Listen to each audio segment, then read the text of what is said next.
Hey everyone, and welcome to another deep dive.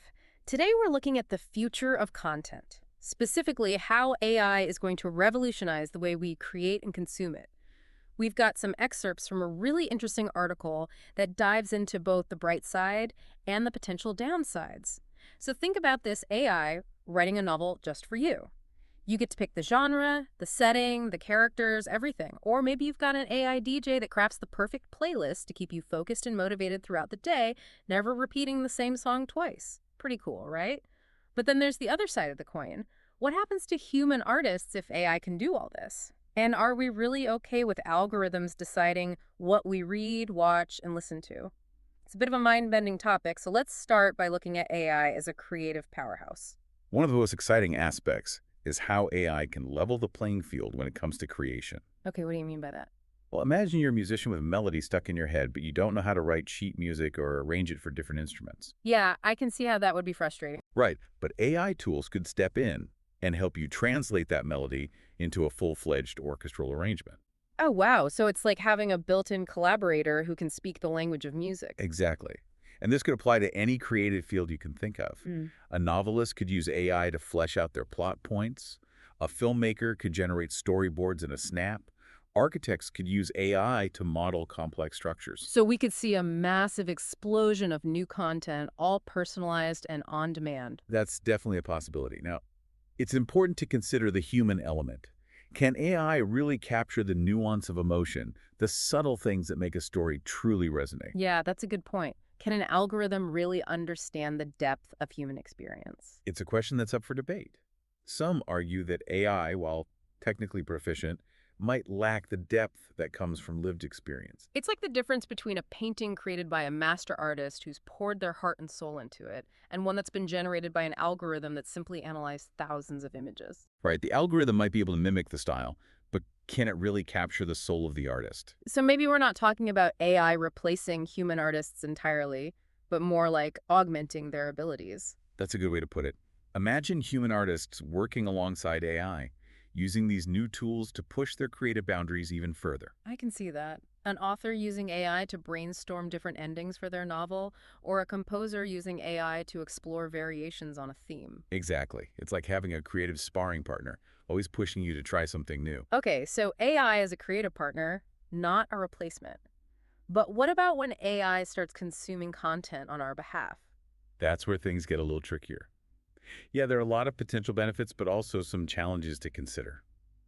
On the one hand, AI could act as a personal curator, sifting through mountains of information and presenting you with only the most relevant and engaging stuff. Okay, that sounds pretty appealing, especially with the sheer amount of content out there these days. Right. Think about it. You could have AI summarizing those lengthy research papers, highlighting the key insights, or even creating a personalized newsfeed tailored to your specific interests. That would be amazing. No more information overload. But then wouldn't that also create a sort of echo chamber where we're only exposed to information that confirms our existing biases? You're hitting on a really important point. It's a valid concern. If AI is making all our content choices, we could end up in very narrow information bubbles, missing out on diverse perspectives and critical viewpoints. So in that scenario, AI would be limiting our exposure to new ideas instead of expanding it. Seems like striking a balance is going to be key. It really does.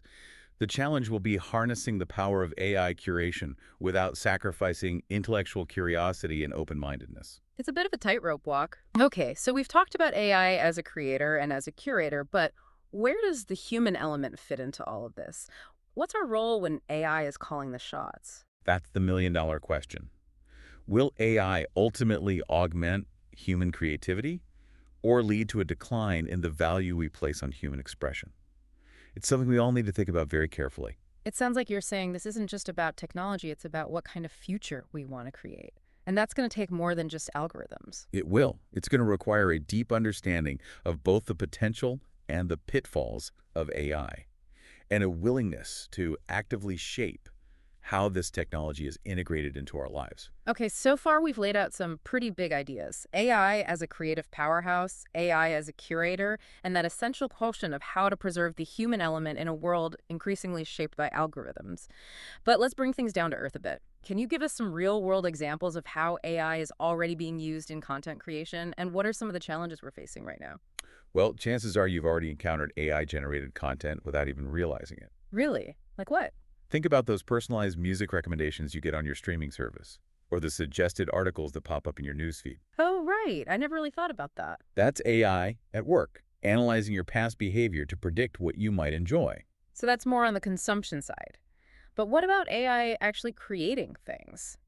Are there any examples of AI writing novels or composing symphonies? We're not quite there yet when it comes to full-fledged artistic masterpieces, Yeah, that makes sense. but we are seeing some really interesting developments. There are AI programs that can generate short stories based on a set of prompts, even compose musical pieces in different styles. I've seen those AI-generated art pieces floating around online. Some of them are pretty wild, but it still feels like there's something missing, that spark of human creativity. That's the big question, isn't it? Can AI truly replicate that intangible element that makes human art so compelling? I guess we'll have to see. For now, it seems like AI is better at mimicking existing styles than forging truly original paths. So maybe instead of thinking about AI as a solo artist, it's more helpful to think of it as a tool that human artists can use to enhance their own creativity. Exactly. Think about the film industry. AI is already being used to create those incredibly realistic special effects, even generate entire scenes. Oh, that's true. This frees up human filmmakers to focus on the story, the characters, the emotional core of the film. It's like AI is handling the technical heavy lifting, allowing human creators to focus on those aspects that require uniquely human skills. Precisely. And this partnership could lead to some really interesting new art forms. Like what? Well, imagine a video game where the environment and the characters react to your decisions in real time, or an interactive novel where you get to choose the protagonist's path. Wow, that's taken storytelling to a whole new level. Yeah. But it does make you wonder, if AI can do all this, what's left for us humans to do? That's where the role of the human artist becomes even more important.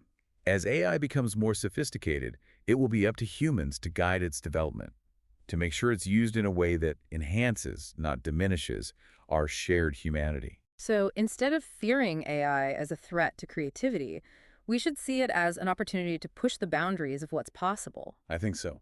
To explore new forms of expression and storytelling. That's a much more optimistic view. But I still can't help but think about the potential pitfalls.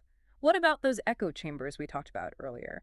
How can we ensure that AI doesn't limit our access to diverse perspectives? It's a valid concern, and it's going to require a multifaceted approach. Okay, like what? Well, we need to be aware of our own biases and actively seek out information that challenges our existing beliefs. We also need to demand transparency from the companies that are developing and deploying these AI algorithms. So it's not just about individual responsibility, it's also about holding the tech industry accountable for creating AI systems that are fair and equitable and transparent. Absolutely. Right. And that's where regulation and ethical considerations come into play. We need to ensure that AI is developed and used in a way that benefits society as a whole, not just a select few. That's a whole other conversation. But for now, let's circle back to the idea of AI as a content curator. You mentioned it could help us deal with information overload, but how would that actually work in practice? Okay, let's say you're researching a complex topic like climate change. Okay. You could ask an AI assistant to gather relevant articles, summarize the key findings, and even identify areas of consensus and disagreement among experts. So instead of spending hours reading through dense research papers, I could get a concise AI-generated overview tailored to my specific needs. Exactly. And this could apply to all sorts of information-heavy tasks, analyzing financial reports or keeping up with the latest developments in your field. That sounds incredibly useful. But what about the risk of getting stuck in that filter bubble where I'm only exposed to information that confirms my existing beliefs? That's a valid concern. That's why it's crucial to design AI systems that prioritize diversity and balance. Okay, I see what you mean. Imagine an AI newsfeed that deliberately includes a range of viewpoints, even those that you might not agree with. So it's not just about presenting me with information I'll agree with, it's about broadening my horizons and encouraging critical thinking. Precisely. AI should be a tool for intellectual exploration, not a way to shut down debate or stifle dissenting voices. Right. Okay, so we've established that AI could potentially be a powerful tool for both creating and consuming content. But how do we ensure that it's used ethically and responsibly? Ah, that's the key question. And it's going to require a lot of careful consideration. Yeah, no easy answers there. We need to be mindful of the potential biases built into these systems and work to mitigate them. I can see that. And we need to develop clear guidelines for how AI should be used in different contexts, from journalism and entertainment to education. Sounds like we're talking about a whole new set of ethical considerations for the digital age. We are, and these are conversations that need to happen now, before it's too late. We need to be proactive, not reactive, when it comes to shaping the future of AI. You're right. We can't just wait and see what happens. Okay, so we've covered a lot of ground here today. The potential of AI to revolutionize content creation, the risks of echo chambers and algorithmic bias, and the importance of ethical considerations. But let's zoom out for a moment and bring it back to you, the listener. How might all of these changes impact your daily life? It's really going to touch every aspect of how we interact with information and entertainment. Think about how you get your news and entertainment now. News websites, social media, even podcasts like this one. Right. Now imagine all those sources becoming increasingly personalized, curated by AI algorithms that know your preferences, maybe even better than you know them yourself. Okay, so instead of just scrolling through a generic newsfeed, I'd be getting a selection of articles tailored to my interests and viewpoints. Exactly, and that could extend to all forms of media. Think about a streaming service that suggests movies and shows you're guaranteed to love, or an AI music app that creates personalized playlists based on your mood or what you're doing at that moment. Sounds pretty amazing on the surface, but I could also see how that could lead to us becoming even more isolated from each other. Each of us stuck in our own little content bubble. Yeah, you've got it. That's the double-edged sword of personalization. It can enhance our individual experiences, but it also makes it harder to connect with people who have different tastes and perspectives. So how do we find that balance? How do we get the benefits of AI personalization without losing those shared cultural experiences that bring us together? Well, I think a big part of it is awareness. We need to Yeah. be conscious of the fact that what we see online is often a highly filtered version of reality. That makes sense. These algorithms are designed to keep us engaged, but not necessarily fully informed. So we need to develop a healthy skepticism towards those AI-powered recommendations. Exactly. Don't just take them at face value. Remember that they're not always objective or neutral. Good point. What else can we do? I think it's also important to make a conscious effort to step outside our comfort zones. Seek out diverse perspectives. Engage with people who have different viewpoints. So it's not just about what we consume, it's also about how we consume it. We need to be active, engaged participants, not just passive recipients of whatever the algorithm throws at us. Couldn't have said it better myself. And this is where things like media literacy and critical thinking skills become even more crucial. You know, what strikes me is that this whole conversation about AI and content, it's not just about technology. It's about human nature. It's about our desire for connection, our need for meaning, even our tendency to gravitate towards information that confirms our existing beliefs. It really is. You could say AI is a mirror.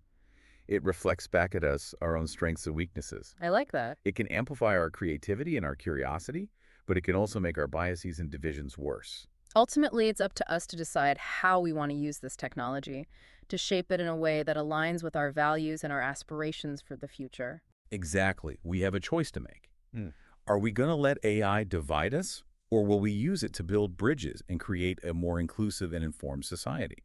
The future of content, maybe even the future of humanity, depends on the choices we make. Wow, that's a powerful thought. And it brings us to the end of our deep dive into the world of AI and content creation. We've covered a lot today. The potential of AI to democratize creativity, the risks of those echo chambers and algorithmic bias, and of course those all-important ethical considerations.